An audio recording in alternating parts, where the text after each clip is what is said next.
Hello दोस्तों, मैं आपका गाइड, आपका दोस्त अनुराग पांडे, और आप देख रहे हैं हमारा यूट्यूब चैनल।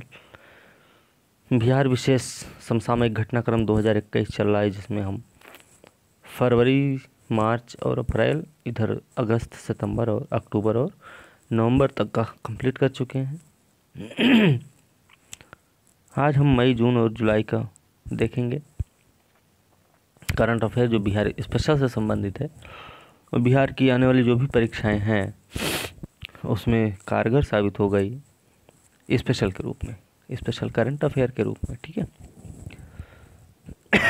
तो भाई वीडियो अच्छी होने वाली, वीडियो इसलिए अच्छी होगी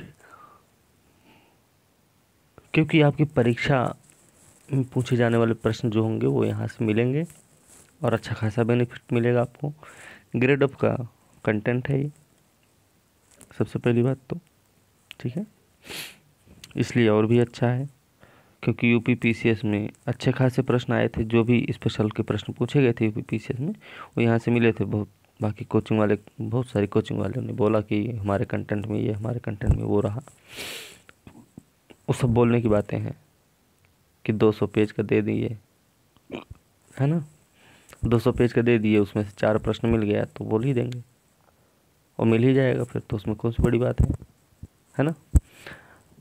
लेकिन ये मात्र 40 पेज का पूरा होगा कंटेंट। जनवरी से लेकर नवंबर तक की बात कर रहे हैं। 40 से 42 पेज का है बस। इसी में बजट भी है बिहार का। तो इतना अगर आप पढ़ेंगे तो अच्छा खासा रिवाइज कर जाएंगे, अच्छे खासे प्रश्न मिल जाएंगे आपको। ठीक है, तैयारी बेहतर हो जाएगी कुल मिला के भाई। तो वीडियो को ध्यान से सुनिए, इसका हम पीडीएफ दे देंगे, वो पीडीएफ आप लोग पढ़ लीजिएगा। एक ज़रूरी सूचना है कि बिहार पीसीएस के लिए, Bihar PCS BPSC 67th pre के लिए क्रैश कोर्स उपलब्ध है, जिसकी फ़ीस है 1499 रुपये। यूपी पीसीएस प्री 2022 के लिए भी क्लास स्टार्ट हो चुकी है, कल से क्लास रेगुलर रहेगी। ठीक है, इसकी फीस जो है 1499 ही है। और साथ में यूपीएससी के लिए भी, यूपीएससी प्री 2022 के लिए भी क्लास स्टार्ट है, जिसकी फ़ीस है 1899 रुपये मात्र। ठीक है, बहुत ज़्यादा फीस नहीं है। और फ़ायदा ये है कि आप लोग देखे भी होंगे ग्रुप में कि अच्छा खासा प्रश्न आया था नोट्स से और अच्छे खासे बच्चे पास भी हुए UPSC pre, UP PCS pre में, है ना। तो ये सब बेनिफिट हैं। अगर आप अच्छे से पढ़ेंगे, ध्यान से पढ़ेंगे, तो आपको भी बेनिफिट मिलेगा। ठीक है, तो ये आप क्रैश कोर्स ज्वाइन कर सकते हैं। अभी हम 25 दिसंबर तक, मतलब क्रिसमस के दिन तक, हम फीस में 30% की कटौती कर चुके हैं, मतलब लगभग 400 रुपये की कटौती कर चुके हैं। ठीक है, 400 रुपये तक की कटौती हुई है, जो कि 25 दिसंबर के बाद फिर से फीस बढ़ा देंगे हम पहले भी बोलते, UPSC exam, UP PCS exam से पहले बोल दिए थे कि भाई जिनको एडमिशन लेना है ले लेंगे, नहीं तो हम फीस फिर बढ़ा देंगे। तो हमने बढ़ा भी दिया, 799 सीधा हम 799 से हम सीधा 1499 ले गए। एडमिशन हुए भी हैं। ठीक है, एडमिशन हो रहे हैं, हिंदी इंग्लिश दोनों में उपलब्ध है पेड क्रैश हमारे यहाँ कोर्स। तो 25 दिसंबर बाद फिर हम फीस बढ़ाएंगे। एडमिशन जो भी इच्छुक हैं अभ्यर्थी, वो एडमिशन ले सकते हैं, अपनी पढ़ाई चालू करें, क्योंकि क्लास अभी स्टार्ट होने वाली है। तो उसमें आपको शुरुआत से ही जुड़ जाएंगे तो आपको अच्छा खासा बेनिफिट मिल जाएगा। ठीक है, अधिक जानकारी के लिए आप इस नंबर पे संपर्क कर सकते हैं, 78 27 50 65 30। ठीक है, या फिर एक नंबर और है, कीर्ति मैम का नंबर, ये नंबर है 91 70 24 11 99। कीर्ति मैम का नंबर ये। इन दोनों में से किसी भी नंबर पर आप संपर्क कर सकते हैं, अपनी समस्या बता सकते हैं, जो भी दिक्कत है, फीस में दिक्कत है तो भी बोलिए। ठीक है, फीस अभी पूरी नहीं हो पा रही तब भी फ़ोन कर सकते हैं, आप बता सकते हैं अपनी समस्या को। ठीक है, पैसे के लिए पढ़ाई नहीं रुकनी चाहिए, इसका ध्यान रखना है। ठीक है, तो फिलहाल शुरू करेंगे हम मई का वीडियो। मई का करंट अफेयर है। इसमें हम सबसे पहले देखेंगे भाई कि HIT हिट क्या है, होम आइसोलेशन ट्रैकिंग। नाम याद रखना, फुल फॉर्म क्या है इसका। बिहार में कोविड मरीजों के लिए एप्लीकेशन लॉन्च हुआ है भाई, हिट नाम से। होम आइसोलेशन ट्रैकिंग के नाम से बिहार में कोविड मरीजों के लिए एप्लीकेशन लॉन्च हुआ है। तो बिहार के मुख्यमंत्री जी ने किया ऐसा। हिट कोविड ऐप लॉन्च हुआ है। उपयोग कोविड-19 के मरीजों को ट्रैक करने के लिए किया जाएगा जो बिहार राज्य में होम आइसोलेशन में हैं। मोबाइल एप्लीकेशन को स्वास्थ्य विभाग, नाम याद रखना, स्वास्थ्य विभाग, सूचना प्रौद्योगिकी विभाग के मार्गदर्शन में बिहार राज्य इलेक्ट्रॉनिक्स विकास निगम लिमिटेड द्वारा तैयार किया गया है, विकसित किया गया है भाई। किसके द्वारा विकसित किया गया याद रखना, ठीक है, क्योंकि BPSC में एक 5वां ऑप्शन भी है। क्या है इसके बारे में देख लेते हैं। हिट एप्लीकेशन के बारे में ध्यान देने के लिए कुछ बिंदु हैं। मुख्य उद्देश्य है बिहार राज्य में बेहतर सुविधाएं उपलब्ध कराना और होम आइसोलेशन मरीजों की समय पर ट्रैकिंग सुनिश्चित करना है। एप्लीकेशन स्वास्थ्य देखभाल कर्मियों को घर में अलग थलग पड़े मरीजों की बेहतर देखभाल करने में मदद करेगा। स्वास्थ्य देखभाल कर्मियों द्वारा किए गए दौरे के माध्यम से रोगी के तापमान और ऑक्सीजन संबंधित बुनियादी आंकड़ों को नियमित आधार पर तैयार किया जाएगा। ठीक है, इसके अलावा यह अपडेटेड डाटा स्वास्थ्य अधिकारियों को सचेत करेगा जब किसी मरीज का ऑक्सीजन स्तर 94 से नीचे गिर जाएगा और रोगी को आगे के इलाज के लिए तुरंत कोविड-19 वार्ड में स्थानांतरित कर दिया जाएगा। ठीक है, बिहार राज्य के बारे में कुछ स्पेशल देख लेते हैं। मुख्यमंत्री जी वहाँ के हैं नीतीश कुमार, राज्यपाल फागू चौहान और राज्य के वृक्ष है पीपल। ठीक है, बिहार और केरल के पूर्व राज्यपाल और कांग्रेस के दिग्गज नेता RL भाटिया का निधन हुआ। तो भैया बिहार के पूर्व राज्यपाल रहे हैं RL भाटिया। कौन है? बिहार और केरल के पूर्व राज्यपाल रहे हैं और कांग्रेस के नेता भी रहे हैं। ठीक है, ध्यान रखना इसका। ओके, तो कांग्रेस के वरिष्ठ नेता और बिहार केरल के पूर्व राज्यपाल श्री रघुनंदन लाल भाटिया, RL भाटिया, जिन्हें कांग्रेस पार्टी के पुराना घोड़ा भी कहा जाता है, याद रखना ये भी शब्द है भाई। ठीक है, मई 21 में अमृतसर पंजाब में कोविड-19 से पीड़ित होने के बाद निधन हुआ है। श्री भाटिया अमृतसर पंजाब से 6 बार, पंजाब से भैया 6 बार सांसद रहे हैं। कहाँ से हुई? अमृतसर से। 92 में नरसिम्हा राव सरकार के तहत विदेश मंत्री भी रहे हैं ये। 2004 से 8 तक केरल के राज्यपाल रहे। 8 से 9 में मतलब बिहार के राज्यपाल रहे हैं। ठीक है, आगे चलते हैं।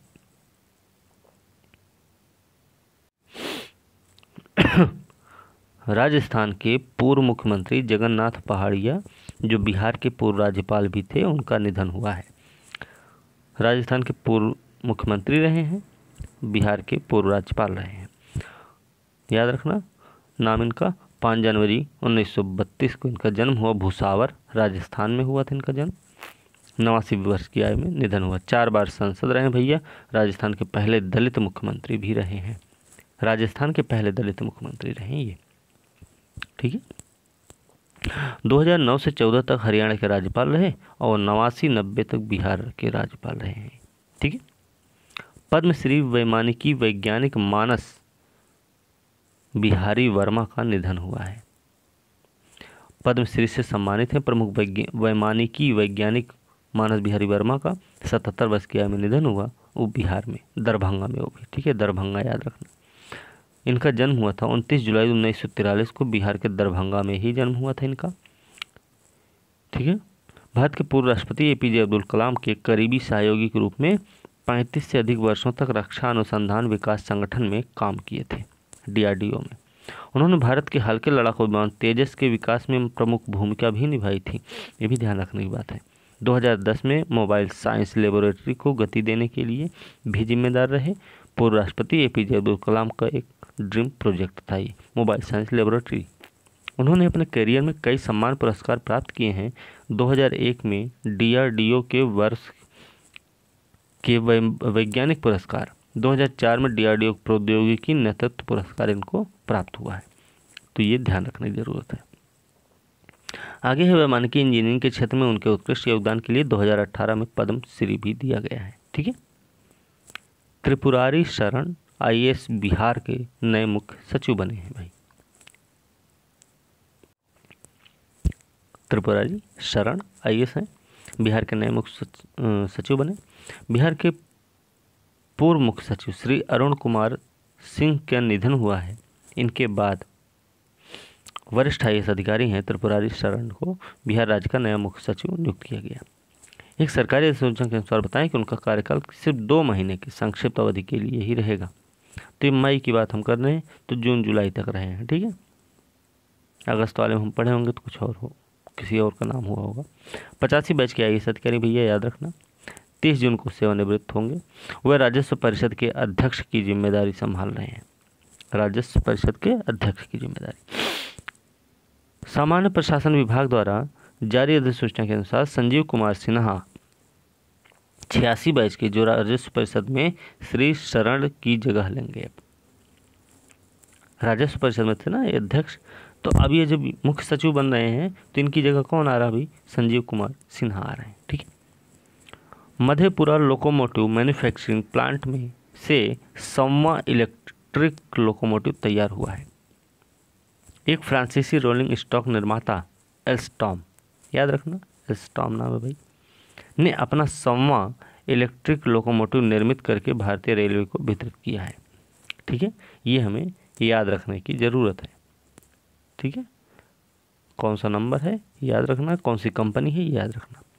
यह डिलीवरी भारतीय रेलवे और एल्स्टॉम के बीच 2015 में हुए 3.5 बिलियन यूरो के सौदे का हिस्सा है, जिसमें 12,000 हॉर्स पावर के 800 पूरी तरह से बिजली की उच्च शक्ति वाले डबल सेक्शन इंजनों का निर्माण और वितरण 11 साल की अवधि में भारतीय पटरियों पर 120 किलोमीटर प्रति घंटे की रफ्तार से चलाने के लिए किया गया है।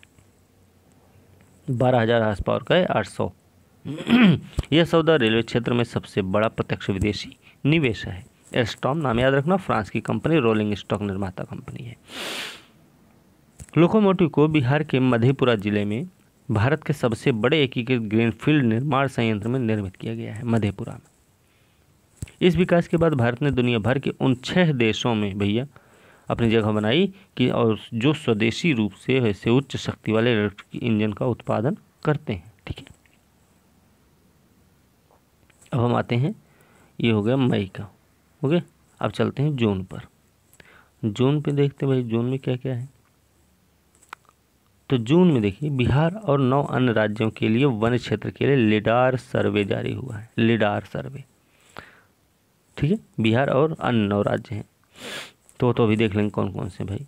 प्रकाश जावड़ेकर जो कि केंद्रीय पर्यावरण वन जलवायु परिवर्तन मंत्री हैं, ने हाल ही में बिहार और 9 अन्य राज्यों में वनों का लिडार का मतलब क्या, फुल फॉर्म क्या, light detection and ranging, light detection and ranging सर्वेक्षण जारी हुआ है। सर्वेक्षण जो है वेबकॉस लिमिटेड WAPCOS, जिससे पहले water and power consultancy services limited के नाम से भी जाना जाता था, द्वारा किया गया। भैया किसने किया सर्वेक्षण याद रखना, जो भारत सरकार के जल शक्ति मंत्रालय के तहत 26 राज्यों के लिए 18.38 करोड़ की लागत से एक सार्वजनिक उपक्रम है। पहले 10 राज्यों के लिए आंकड़े जारी किए गए हैं और अन्य राज्यों के लिए भी आंकड़े जल्द ही जारी किए जाएंगे। यह पहली बार है कि भारत में वन सर्वेक्षण के लिए इस तकनीक का इस्तेमाल किया गया। ठीक है। वो 9 राज्य कौन कौन से भाई, वो याद रखना हमें। ठीक है। तो आसाम है भाई, छत्तीसगढ़ है, गोवा है, झारखंड है, मध्य प्रदेश है, मणिपुर है, त्रिपुरा है, नागालैंड और महाराष्ट्र है। और बिहार भी है इसी में, बिहार का भी नाम आएगा, है ना। तो याद रखना बिहार के अलावा 9 राज्य हैं। यह सर्वेक्षण अधिकारियों को भूजल पुनर्भरण की आवश्यकता वाले क्षेत्रों की पहचान करने में सहायता करेगा। साथ ही यह वन क्षेत्रों में चारा और पानी की उचित आपूर्ति में मदद करेगी, जिससे मानव पशु संघर्ष की स्थितियां भी कम होंगी। ठीक है। बिहार के बारे में हम पिछले वाले PDF में देख ही चुके हैं। बिहार में युवाओं और महिलाओं में उद्यमिता को बढ़ावा देने के लिए 2 नई सरकारी योजनाओं की घोषणा हुई है। क्या कौन सी योजना भाई? 2 नई योजनाएं हैं। 2 योजना है, एक तो मुख्यमंत्री महिला उद्यमी योजना है और दूसरी है मुख्यमंत्री युवा उद्यमी योजना, MMUY और MYUY। ठीक है, अब मुख्यमंत्री महिला उद्यमी योजना क्या है भाई, ये देख लेते हैं। तो इसमें क्या है कि इसके तहत बिहार राज्य में एक बेरोजगार महिला को व्यवसाय या लघु उद्योग के रूप में एक नया उद्यम शुरू करने के लिए 10 लाख रुपया दिया जाएगा। 10 लाख रुपए में से 5 लाख रुपया क्या होगा, सब्सिडी के रूप में होगा, अर्थात इस पर कोई कर्ज नहीं, लेने वाली महिला को वापस करने की जरूरत नहीं, मतलब ये फ्री है, 5 लाख रुपया नहीं। लेकिन जो 5 लाख रुपया होगा वो ब्याज मुक्त ऋण होगा, जिन्हें समय की अवधि में वापस करने की आवश्यकता होती है। ठीक है, मुख्यमंत्री युवा उद्यम योजना क्या भाई, इसके तहत राज्य में युवाओं को एक छोटा व्यवसाय खोलने, उद्यमिता में उद्यम करने के लिए मुख्यमंत्री महिला उद्यमी योजना के समान ही 10 लाख रुपए का ऋण दिया जाएगा। ठीक है, इसमें ये भी 2 हिस्से में है। पहले 5 लाख रुपए जो हो मुख्यमंत्री महिला उद्यमी योजना के समान सब्सिडी होगी, छूट होगी वही, और दूसरा जो 5 लाख रुपया होगा उस पर कम ब्याज पर ऋण लगेगा। महिला वाले में क्या भाई, महिला वाले में ब्याज मुक्त ऋण होगा और इसमें जो है ब्याज 5 लाख पे लगेगा। कितना, 1% ब्याज, जिसे व्यक्ति द्वारा कई लंबी अवधि की किस्तों में चुकाना पड़ेगा। यहाँ पे क्या है कि वापस करने की आवश्यकता होगी समय की अवधि में, महिला वाले में। युवा वाले में ऐसा नहीं है। ठीक है, लंबी अवधि में किस्तों में चुका दे भाई, 1% ब्याज देना पड़ेगा। अब देखिए, इन योजनाओं से राज्य में महामारी के बाद बिगड़ी हुई अर्थव्यवस्था को उभारने में मदद मिलेगी, साथ ही यह बिहार राज्य के युवाओं महिलाओं को उद्यमिता शुरू करने का एक बड़ा अवसर भी देगी, जहां प्रारंभिक पूंजी उन्हें ऐसा करने से रोकती होगी। बिहार के सुपौल जिला में मेगावाट डगमारा जल विद्युत परियोजना की शुरुआत हुई। बिहार के सुपौल जिला में भाई NHPC national hydro electric power corporation और BSHPC Bihar state hydro electric power corporation ने दोनों ने मिलकर काम किया है। सुपौल जिला में कोसी नदी पर 130.1 megawatt Dagmara hydro electric power project को लागू करने के लिए समझौते पर हस्ताक्षर किए। किसने किसने? NHPC और BSHPC ने। स्वामित्व मॉडल के तहत क्या होगा, NHPC द्वारा विकसित किया जाएगा। ठीक है, समझौता ज्ञापन पर वस्तुतः NHPC के निदेशक हैं, नाम है उनका विश्वजीत बसु, और BSHPC के प्रबंध निदेशक हैं आलोक कुमार के द्वारा हस्ताक्षर हुआ है। बिहार सरकार जल विद्युत परियोजना पर पूंजीगत व्यय के लिए 700 करोड़ रुपए का अनुदान प्रदान करेगी। NHPC के बारे में देखें तो NHPC भैया एक मिनी रत्न PSU है, पब्लिक सेक्टर यूनिट है, जो देश का सबसे बड़ा जल विद्युत विकास संगठन भी है। तो एक मिनी रत्न कंपनी है, याद रखना। आगे चलते हैं। बिहार 2030 तक SDG लक्ष्यों को प्राप्त करने के लिए सबसे कम तैयार राज्यों में से है। स्टेट ऑफ इंडिया की पर्यावरण रिपोर्ट आई है 2021 में। ठीक है, इसके तहत है तो centre for science and environment ने भारत की पर्यावरण रिपोर्ट 21 की स्थिति जारी की। भारत के रैंक पिछले वर्ष से 2 स्थान गिरकर 115 से 117 पे आ गई। हमने इसका जिक्र कर रखा पहले भी। रिपोर्ट में यह भी कहा गया कि भारत अब 4 दक्षिण एशियाई देशों से नीचे है भैया। कौन कौन से? भूटान, नेपाल, श्रीलंका और बांग्लादेश। इन चारों देशों से पीछे है भारत। ठीक है, याद रखना। राज्यों में केरल, हिमाचल प्रदेश, चंडीगढ़ को सर्वश्रेष्ठ प्रदर्शन वाले राज्य में रखा गया।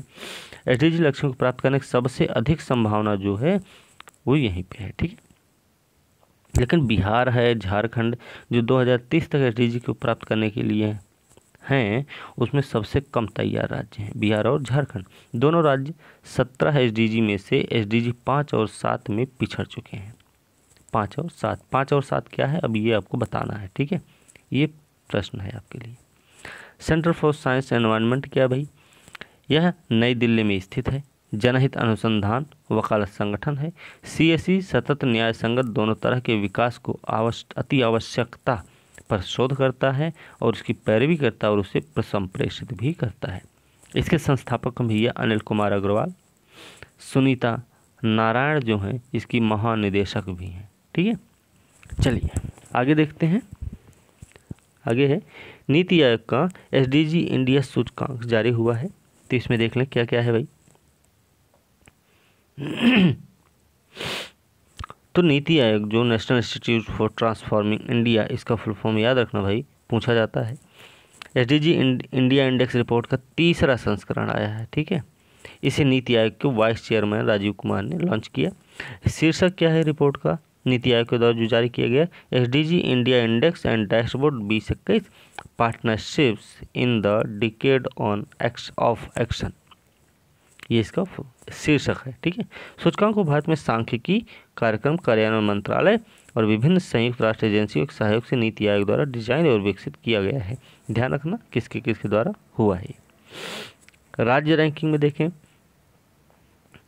तो भाई ध्यान रखने की जरूरत है कि केरल ने सर्वश्रेष्ठ प्रदर्शन किया है।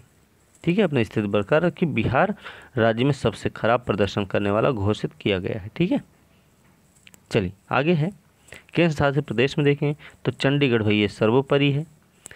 इसके बाद दिल्ली का नंबर आता है, फिर पुडुचेरी का आता है। दादरा नगर हवेली दमन दीव को देखेंगे तो सबसे खराब प्रदर्शन, तो राज्य में सबसे अच्छा प्रदर्शन केरल का है और सबसे खराब है बिहार का। और केंद्र शासित प्रदेश में देखें तो चंडीगढ़ का सबसे अच्छा है, दिल्ली पुडुचेरी भी इसी में लाइन में लगे हैं, लेकिन दादरा नगर हवेली दमन दीव जो है सबसे खराब प्रदर्शन वाले हैं। ठीक है, यूटी। ओके, ये हो गया जून का करंट अफेयर। अब हम देखेंगे मई जून हो गया, अब जुलाई वाला देख लेते हैं भाई। जुलाई का भी करंट अफेयर है, तो जुलाई में क्या क्या हुआ है वो घटनाएं देखेंगे। ये तो 2 पेज का है, ज़्यादा बड़ा नहीं है। ठीक है, वाल्मीकि टाइगर रिजर्व CATS मान्यता प्राप्त करने वाला 14वां टाइगर रिजर्व बन गया। ठीक है, जुलाई का मेरे ख्याल से हो चुका है पिछली वीडियो में, फिर भी देख लेंगे। यहाँ पे पर्यावरण वन जलवायु परिवर्तन मंत्रालय ने घोषणा की कि भारत के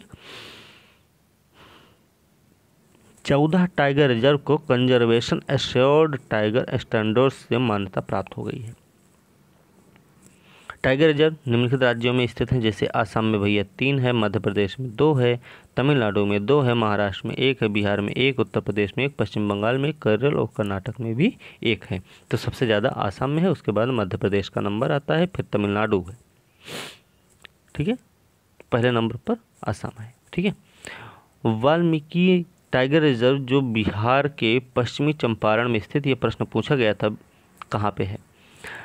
ठीक है, टाइगर रिजर्व में से एक है जिसे मान्यता प्राप्त हुई। घोषणा अंतर्राष्ट्रीय बाघ दिवस 21 को की गई थी, यह 29 जुलाई को मनाया गया था।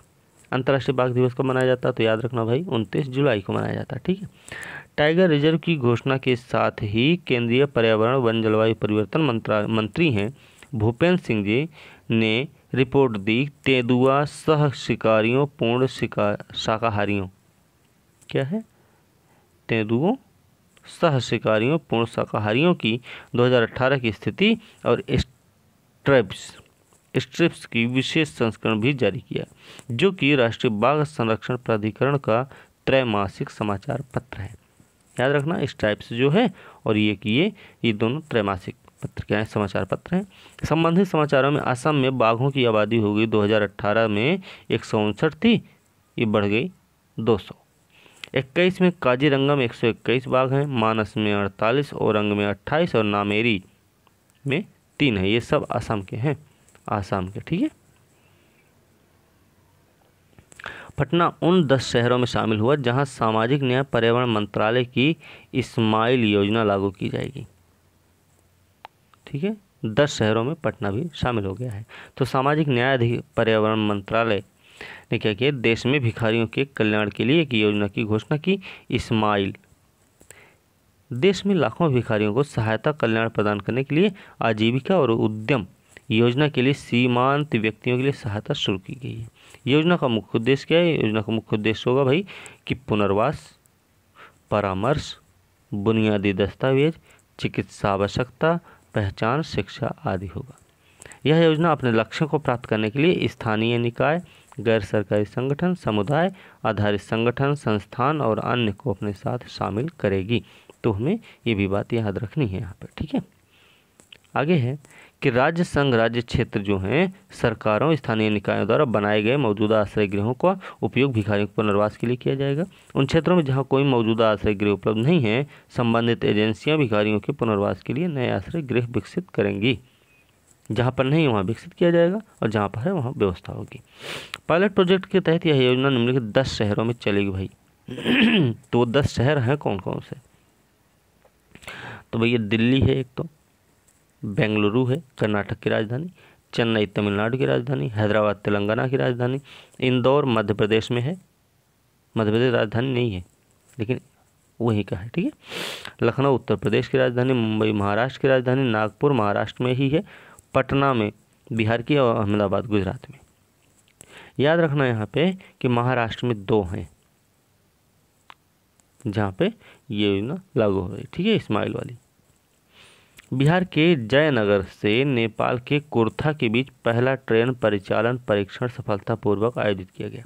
बिहार के जयनगर से नेपाल में कुर्था के बीच में पहला ट्रेन परिचालन परीक्षण सफलतापूर्वक आयोजित हुआ। 18 जुलाई की बात है कि भारत नेपाल के बीच में पहली हाई स्पीड रेल लाइन का बिहार के मधुबनी जिला, ठीक है, जयनगर कहाँ पर था भैया? मधुबनी जिला में है। नेपाल के महोत्तरी जिला के कुर्था में, ठीक है। 50 किलोमीटर लंबी लाइन परियोजना 619 करोड़ रुपए की लागत से बनाई गई है और मार्ग के साथ 5 रेलवे स्टेशन, कौन कौन से 5 स्टेशन बने हैं भाई? 50 किलोमीटर लंबा है तो 5 स्टेशन है, जयनगर, इनरवा, खजूरी, बैदेही और कुर्था। जयनगर, इनरवा, खजूरी, वैदेही और कुर्था, ठीक है। रेल लाइन का निर्माण भारत नेपाल मैत्री परियोजना के तहत IRCON Indian railway construction limited द्वारा तैयार किया गया। इस परियोजना के तहत भारत संघ द्वारा वित्त पोषित किया गया। इस परियोजना को हाई स्पीड ट्रेन 115 किलोमीटर प्रति घंटे की रफ्तार से 50 किलोमीटर की दूरी तय करेगी 23 मिनट में, ठीक है। यहाँ से आप एक मैथ भी लगा सकते हैं। 115 किलोमीटर से की स्पीड से चलने वाली ट्रेन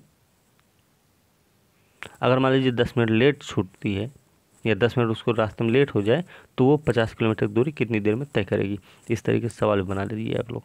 34 किलोमीटर लंबी रेल लाइन का निर्माण अभी बाकी है। इसे 2 चरणों में बनाया जाएगा। पहला चरण होगा नेपाल में कुर्था से भंगहा के बीच में 17 किलोमीटर, ठीक है, और दूसरा होगा भगहा को नेपाल में बर्दीबास से जोड़ा जाएगा।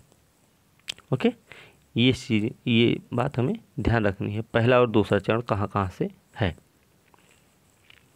इसके अलावा कोंकण रेल कॉरपोरेशन लिमिटेड भारतीय रेलवे के एक हिस्से ने जयनगर कुर्था रेलवे लाइन परियोजना के लिए नेपाल को 2 आधुनिक DEMU diesel electric multiple unit ट्रेनें दी हैं, ठीक भाई। बिहार में 2019 के बाद से बिजली गिरने से सबसे अधिक मौतें दर्ज की गई हैं, समझ आया ना? तो देख लेते हैं इसमें क्या है। तड़ित वातावरण में बिजली का एक बहुत तेज पैमाने बड़े पैमाने निर्वहन होता है। इसमें बहुत कम अवधि का विद्युत निर्वहन एक बादल जमीन के बीच या एक बादल के भीतर उज्ज्वल और फ्लैश ध्वनि होती है, ठीक है, अरे पता होगा वो तो आपको। दूसरी वार्षिक बिजली रिपोर्ट के अनुसार बिहार में देश भर में बिजली से गिरने से सबसे अधिक मौतें हुई हैं भाई। अप्रैल 20 से लेकर मार्च 21 के बीच में देखें तो बिहार में आकाशीय बिजली गिरने से 401 लोगों की मौत हुई। अप्रैल 20 से मार्च 21 तक। बिहार के बाद उत्तर प्रदेश का नंबर आता है भैया, जहाँ पे 228 मौत हुई है। उत्तर प्रदेश के बाद उड़ीसा का नंबर आता है जहाँ पे 156 मौत हुई। फिर नंबर आता है झारखंड का जहाँ पे 132 मौतें हुई हैं बिजली गिरने से, ठीक है। बिहार को छोड़कर अधिकतम राज्यों ने बिजली गिरने से होने वाली मौतों में गिरावट दर्ज की, जिसमें 19 से 20 के बीच समझौतों में 80% की वृद्धि हुई है। कुल मिलाकर पूरे देश में बिजली गिरने से 34% की वृद्धि हुई है, ठीक है। बिहार के सांसदों द्वारा लोकसभा में जनसंख्या नियंत्रण के लिए निजी सदस्य विधेयक लाया गया। औरंगाबाद जिले के सांसद भाजपा के हैं सुशील कुमार सिंह राष्ट्रीय जनसंख्या योजना समिति और जिला जनसंख्या योजना समिति की स्थापना के उद्देश्य से लोकसभा में एक निजी सदस्य विधेयक पेश करने जा रहे हैं। ध्यान रखना इसका, जनता दल यूनाइटेड सांसद हैं डॉक्टर आलोक कुमार सुमन द्वारा एक और निजी सदस्य विधेयक पेश किया जाए जिसका उद्देश्य देश में अधिक जनसंख्या को नियंत्रित करने के लिए तत्काल उपाय सुझाना है। ये बिल जो होगा 2 बच्चों तक के छोटे परिवार के मानदंडों को बढ़ावा देगा। उत्तर प्रदेश और असम की विधानसभा में ऐसे विधेयकों के पेश होने के बाद जनसंख्या नियंत्रण उपाय विधेयक चर्चा का विषय रहा है। उत्तर प्रदेश असम में ऐसा हो चुका है। एक स्वतंत्र डेटा विश्लेषण के अनुसार वर्तमान में 540 सांसदों में से 168 के 2 से अधिक बच्चे हैं, है ना। तो हमें ये चीज़ याद रखनी है। ठीक भाई, तो ये हो गया कंप्लीट भैया। अब ये करंट अफेयर आपको फरवरी से लेकर नवंबर तक का पूरा हो चुका है। ठीक है, अब इसके बाद हम बिहार स्पेशल देखेंगे जो ट्रेडिशनल चलेगा भाई, बिहार ऐतिहासिक परिदृश्य। ठीक है, उसको कंप्लीट कर फिर उसका भूगोल चलाएंगे। मेन जो चीज़ें हैं जहाँ से प्रश्न ज़्यादा से ज़्यादा बनने की संभावना होती है उन्हीं टॉपिक्स को कवर किया जाएगा। ठीक है, बहुत ज़्यादा नहीं बनाएंगे। ठीक है, कि ताकि जिससे आप कन्फ्यूज हो जाएं, वो चीज़ नहीं होनी चाहिए। ठीक है, तो चलिए वीडियो अच्छी लगे तो लाइक शेयर कमेंट ज़रूर करें, साथ में चैनल को भी सब्सक्राइब कीजिए और वीडियो देखते रहिए। इसकी PDF हम आपको दे देंगे, वो PDF बड़ी अच्छी होगी, आप लोग सुन सकते हैं इसको, बढ़िया से उसको पढ़ सकते हैं, अच्छा खासा बेनिफिट भी मिलेगा। ठीक है, तो ये जो कोर्स का है ना, ये क्लास भाई स्टार्ट हो चुकी है, आप जल्द से जल्द एडमिशन ले सकते हैं। अभी फ़ीस कम है, ठीक है, लगभग 400 रुपये कम कर दिए हैं। फिर हम 25 दिसंबर के बाद फीस फिर से बढ़ा देंगे। ठीक है, और तत्काल ज्वाइन कर लेंगे तो शुरुआत से ही क्लास आप करेंगे तो उससे आपको बेनिफिट मिलेगा कि आप क्रम जो है छूटेगा नहीं, बीच में आने से कोई फ़ायदा नहीं होने वाला है, नहीं तो फिर नए बैच का इंतज़ार करना पड़ेगा। ठीक है, बिहार का पेपर टल चुका है तो उसका थोड़ा सा ध्यान रखना, उसको फ़ायदा उठाना है। तो इसी के साथ आज की वीडियो हम समाप्त करेंगे, अगली वीडियो के साथ कल मिलते हैं, तब तक के लिए धन्यवाद।